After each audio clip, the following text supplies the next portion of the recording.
শুভ সন্ধ্যা সবাইকে। আজকে আমাদের হিন্দু ধর্ম মতে যে কার্তিক মাসে একটা কার্তিক ব্রত হয়।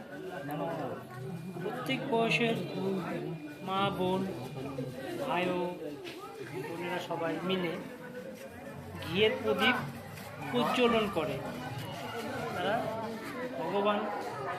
ভগবানের কাছে তারা প্রার্থনা করে পৃথিবীর প্রত্যেকটা মানুষ, তার ফ্যামিলি, তার পরিবার, ভাই বোন, আত্মীয় স্বজন, এমনকি বাড়ির আশেপাশে যারা থাকে শরীর, সবাই যেন ভালো থাকে, পৃথিবী যেন শান্তিতে থাকে, এই জন্য ভগবানের কাছে তারা প্রদীপ প্রজ্বলন করে।